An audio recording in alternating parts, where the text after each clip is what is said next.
This is Pat Kapowich, real estate agent.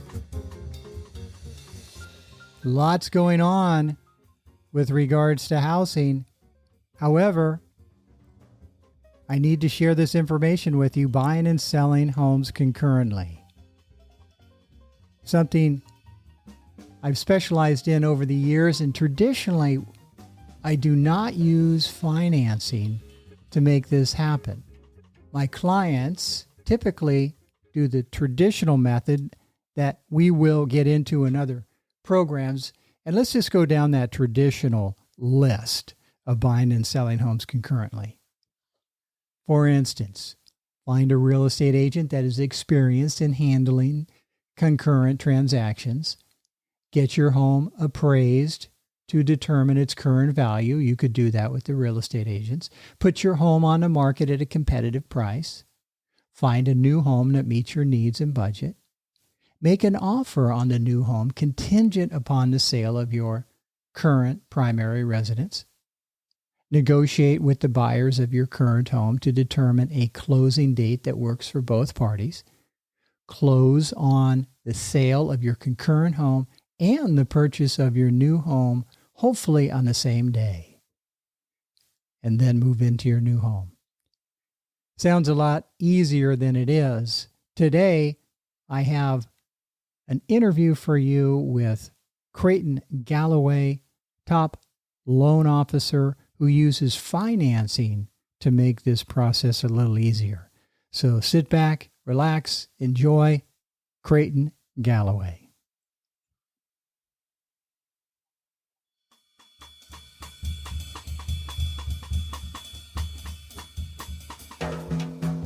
Thanks, Pat. Glad to be here. Creighton Galloway, loan officer from O2 Mortgage, NMLS number 28268, right here out of Bay Area, Campbell, California. And I do lend everywhere in California, as well as Arizona, Colorado, Idaho, Missouri, Oregon, Texas, Washington, and Nevada soon enough. Of course, you do business in a lot of states. And this year, of course, we had loan or interest rates increases in March, May, June, July, and September. In California, we have year over year sales are down 25%. However, the median days on market is 19. So we still have some activity out there. And they need a loan officer like yourself, right? That's right. Let's go over buying and selling simultaneously. What is a bridge loan? So a bridge loan, it's called a bridge loan because it bridges the gap between your current primary residence and the new primary residence you'll be buying. So how do you make that transition? What a bridge loan does is you get this bridge loan, you cash out of your equity, getting cash. So it's available to either put a full cash down payment or a large down payment on your new property. And then the idea is you buy the new property. Soon enough, you'll sell your current residence and then you'll pay off that bridge loan. One of the advantages, as you mentioned, it is flexible, but the borrower can access more cash if they need to fix up the property. The cash they're accessing doesn't necessarily have to be just for the down payment. A lot of times you'll see this used for, yes, fixing up the property, small repairs to get it ready to sell, certainly. This allows a homeowner to access extra cash for renovations or improvements in order to sell their current residence, correct? Yeah, certainly. So typically with a bridge loan, assuming they qualify, they can go as high as 80% of the value of their current home. And they could use that not only for the down payment of the current home, but of the new home, but also renovating the home so it's ready to sell, get repairs done. Now, we still see some markets with competitive neighborhoods, and borrower could access more equity from their home through a bridge loan to have a larger down payment or maybe even a cash offer. Yeah, I see that happen a lot. It certainly helps with their offer. Cash is king and it makes their offer strong. That's one of the ways that the bridge loan is very helpful in them purchasing this new home. Now, what are the downsides to a bridge loan? It serves its purpose, but it could be relatively costly. When you get these bridge loans, you're probably paying 2 or 3 points, which means 2 or 3% of the loan. So if you're getting a bridge loan for, say, $500K, that would be 10K to 15K in closing costs for this loan. And on top of that, you would be paying interest on the loan while you have it. So it could be relatively expensive. However, if it's time to move, it's time to move. If you want the bigger house, smaller house. Absolutely. It serves its purpose. If it gets you in the house, that's definitely worth it, the cost. Well, I guess that's arguable. And the beauty of this, perhaps you can avoid moving twice, avoid interim housing. Right. Sometimes people might be creative, and a lot of times it's a solution, maybe selling your house and then doing a rent back for 60 days and trying to find something in that gap. But, what if you don't find anything? Okay, that is another technique, by the way, where the homeowner sells their property and has an agreement to stay in their primary residence that they're selling for 60 days on a daily basis. Yeah. Now, let's first of all, what is a HELOC? What does that stand for? It's a home equity line of credit. What are the advantages to a home equity line of credit? A great question. I use this strategy quite a bit, basically tapping into the equity of the home to get a line of credit. So for instance, let's say you have $1 million home, you might only have a first mortgage of $200K on it. So you could probably get a home equity line of credit, assuming you have good credit and can qualify, let's just say 500. And you're not going to use this money until you need it. It's like a credit card where you're not paying anything on it until there's a balance on it. It's a great strategy. So what I see a lot of times is someone will get a home equity line of credit on their current home. And then when they find the new home, that's when they tap into that home equity line of credit, whether that 500K, maybe it allows them to do a full cash offer on the new home, or maybe it helps with a down payment. And home equity line of credit, of course, you can go many different lenders that offer HELOCs, many different banks, credit unions, but it's not costly. The source I use typically, there's no closing costs and there's just an appraisal fee. Wow. The home equity line of credit is less expensive? The home equity line of credit, the HELOC, what I'm referring to, it's just an appraisal cost, no closing cost. And the idea is, like I said, you tap into that equity line, that cash when you need it. So you might wait until you need the cash to buy the home, make the down payment. And you might only have it for 1 or 2 months. If you could strategize it right and sell your home right after you buy the new one, you're only paying interest on that loan for 1 or 2 months. As compared to the bridge loan, that has points up front and that is expensive. Right. It has points up front. It's expensive. And then you're paying on it as soon as you tap into it. And sometimes there's certain scenarios where people look for a home and for whatever reason, they decide, okay, you know what, maybe I'm not going to buy a new home. And that's fine. But they paid a few points on this bridge loan. They paid interest while they had it. And now they need to pay it off. Now, of course, again, that is the advantage of a bridge loan is you could be actively selling your home. Have a sign on the lawn, open houses, advertising with a bridge loan. And the lenders will not have a problem with that because they know what you're doing.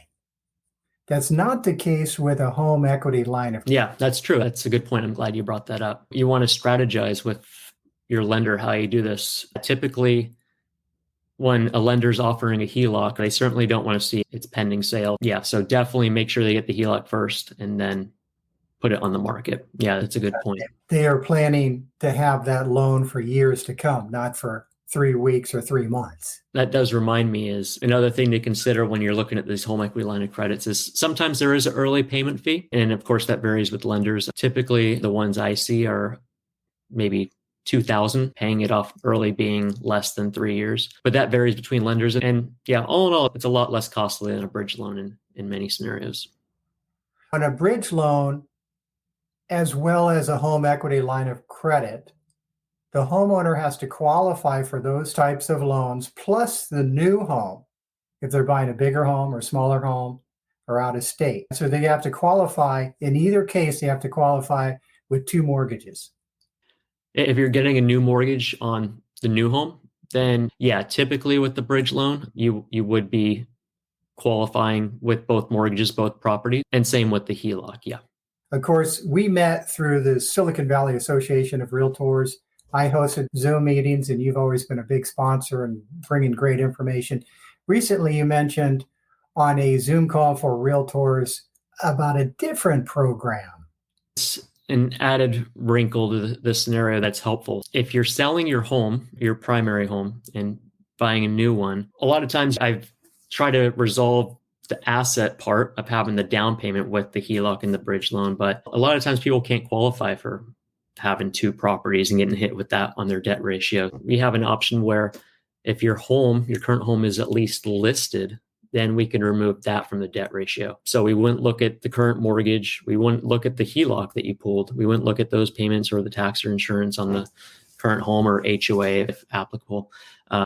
We'd omit that from the debt ratio, which is great. A lot of times you'll see with lenders, either they might say, nope, you have to hit them, or maybe with that current primary home, or two, they might say it has to be not only on the market, but have an accepted offer, maybe even contingencies removed. So a lot of times with this scenario, they might do this last minute where they're just about to get in their house, get the new house, and then they put it on the market prior to the close, and it removes it from the debt ratio. And that it's helpful. It definitely helps the debt ratio to get that current home off. So for the lay people out there, they could buy the home that they would near their grandchildren, or a smaller home or bigger home, based on this program. And as long as the home that they are leaving is listed on the marketplace, it will be removed from the financial picture of qualifying.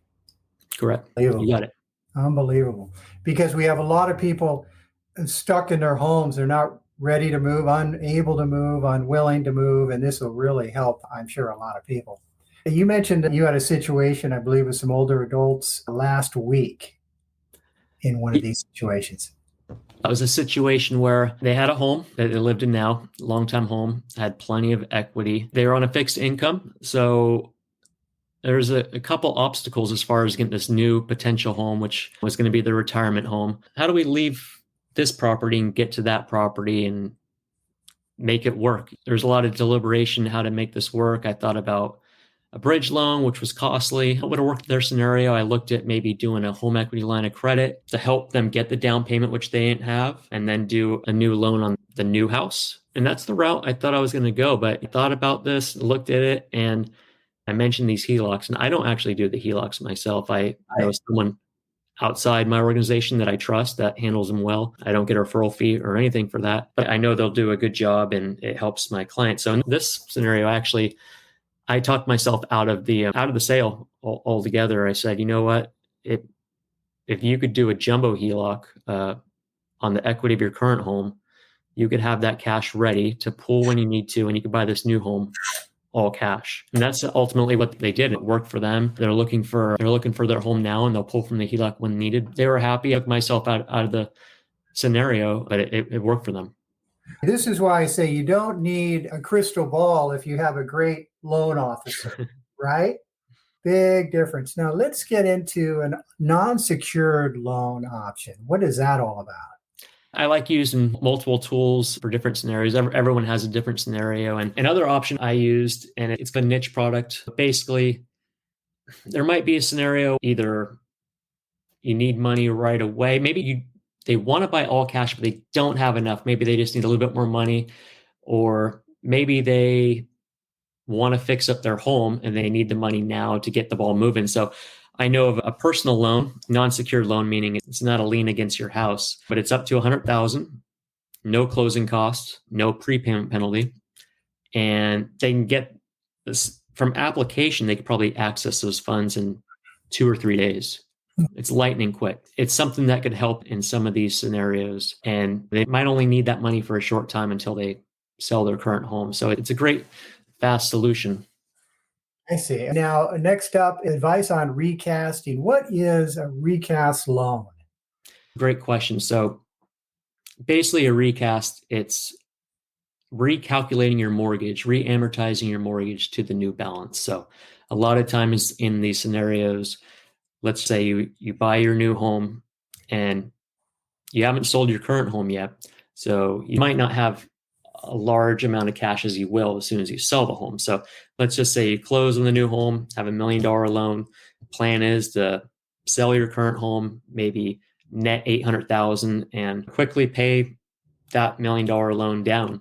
But if you do that, typically making that payment, that large down payment by itself, pay down on the loan, won't adjust the mortgage by itself. You're still going to be paying a mortgage on $1 million loan. The payment won't go down by itself from, say, $5,000 down to $1,500. So that's what the recast is. Certain lenders, a good amount of lenders will, but not all, will recast the mortgage. They'll do that recalculation with a large down payment. So it's something you certainly want to strategize, talk to the lender, see if it's something they will do. Certainly, a lot of people want to recast that loan and knock that $5,000 payment down to $1,500.